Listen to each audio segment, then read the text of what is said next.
Assalamualaikum warahmatullahi wabarakatuh. Selamat pagi AA dan Teteh kelas kerjasama. Apa kabarnya hari ini? Semoga semuanya selalu dalam keadaan sehat walafiat ya. Amin ya rabbal alamin. Hari ini kita akan belajar pelajaran PAI ya, melanjutkan pembelajaran yang sebelumnya. Tapi sebelum belajar, mari kita berdoa terlebih dahulu. Bismillahirrahmanirrahim. Raditu billahi rabba wa bil islami dina wa bi Muhammadin nabiyya wa rasula. Rabbi zidni ilma warzuqni fahma. Ya Allah, tambahkanlah aku ilmu dan pemahaman. Cerdaskanlah otakku dan baikkanlah hatiku. Amin. Dan Teteh, hari ini kita akan belajar tentang kisah keteladanan Nabi Ishak alaihissalam. Boleh dipersiapkan buku PAI dan buku tulisnya ya.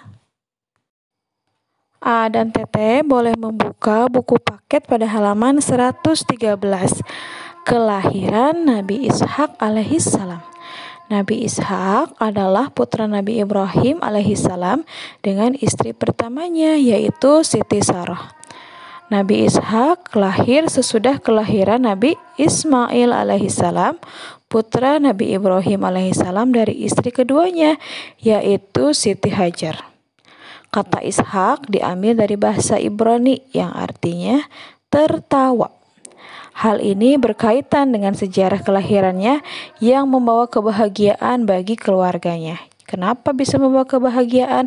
Karena Nabi Ibrahim dan Siti Sarah itu sudah berusia lanjut, ya sudah tua, menginginkan anak sejak usia muda, tetapi belum Allah berikan, belum Allah percayai, dan akhirnya Allah memberikan keturunan pada usia yang lanjut, usia yang sudah tua.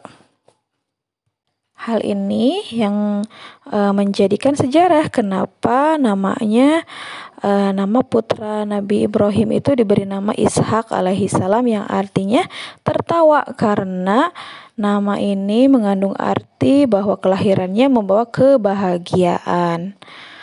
Berita mengenai kelahiran Nabi Ishak alaihissalam disampaikan langsung oleh para malaikat utusan Allah. Saat itu Nabi Ibrahim dan Siti Sarah keduanya sudah berusia lanjut.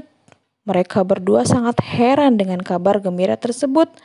Mereka tidak percaya bagaimana bisa orang yang sudah sangat tua dapat memiliki keturunan. Ya, coba kita bayangkan saja orang yang sudah tua, renta, tapi kok bisa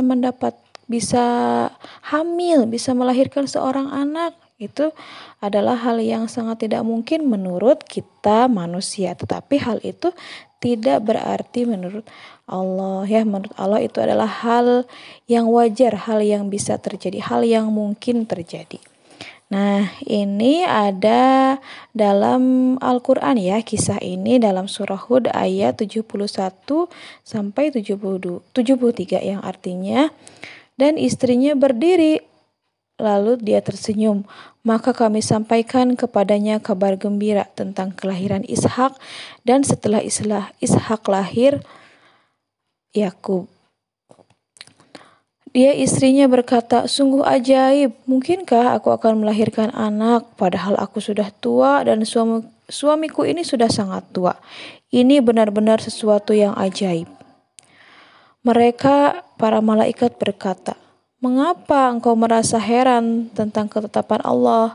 Itu adalah rahmat dan berkah Allah dicurahkan kepada kamu, wahai ahlul bait.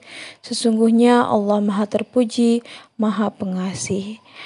Dengan peristiwa yang menggembirakan ini, Nabi Ibrahim dan Siti Sarah sangat bersyukur kepada Allah. Kelahiran Nabi Ishak yang di luar dugaan Nabi Ibrahim dan istrinya merupakan rahmat Allah bagi keluarga mereka. Selanjutnya boleh dibuka pada halaman 114.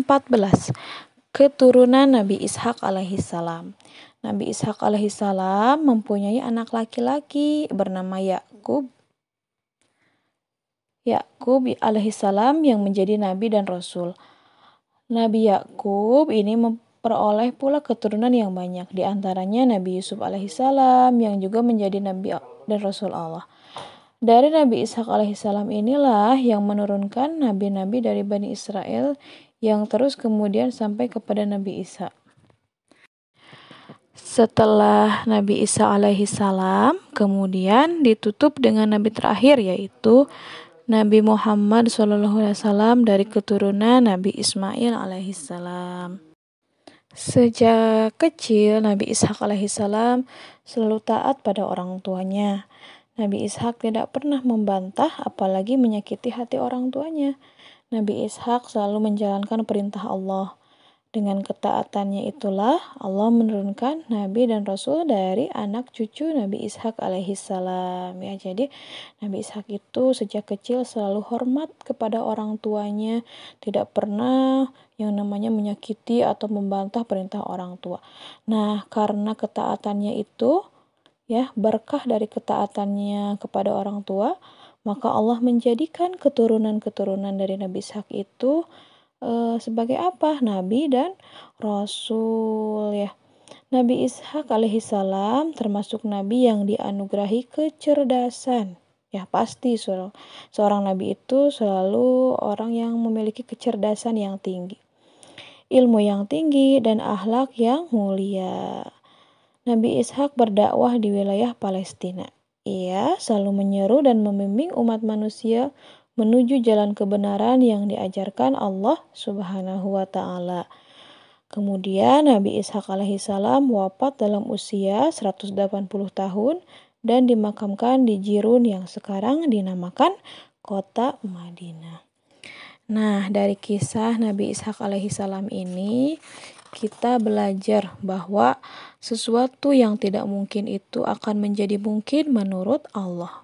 Bayangkan saja Nabi Ibrahim dan istri Sarah itu kan sudah berusia lanjut, tetapi kalau Allah berkehendak, meskipun menurut kita manusia seorang yang sudah lansia, sudah lanjut usia itu tidak mungkin punya anak, tapi kalau menurut Allah mungkin, maka terjadilah Siti Sarah yang meskipun sudah tua renta bisa hamil dan bisa melahirkan. Nah, ini juga sebagai motivasi ya bagi kita dan teteh, kalau misalkan punya cita-cita, punya keinginan yang menurut kita kayaknya nggak bisa deh, kayaknya susah deh, ya. Tapi apa? Kita kan memiliki Allah Subhanahu wa Ta'ala, Tuhan yang Maha Kaya, yang memiliki segalanya. Maka tidak ada hal yang tidak mungkin. Kita minta saja apa yang kita inginkan, apa yang kita harapkan kepada siapa? Kepada Allah Subhanahu wa Ta'ala. Nah, demikian pembelajaran hari ini. Mudah-mudahan apa yang Ibu sampaikan ada manfaatnya. Dan untuk selanjutnya, untuk kuisnya, dan Teteh boleh mengisi kuis pada halaman 115, 116, dan 117. Oke, siap ya? Terima kasih sudah menyimak pembelajaran yang Bu Guru sampaikan hari ini. Mudah-mudahan ada manfaatnya dan mohon maaf atas segala kekurangan. Kita tutup pembelajaran hari ini dengan mengucapkan doa sesudah belajar. Bismillahirrahmanirrahim. Subhanakallahumma wa bihamdika asyhadu an la ilaha illa anta astaghfiruka wa atubu ilaik. Salaman. Assalamualaikum warahmatullahi wabarakatuh. Kerjasama semakin mudah, ringan, dan cepat. Siap-siap. Oke. Terima kasih. Wassalamualaikum warahmatullahi wabarakatuh.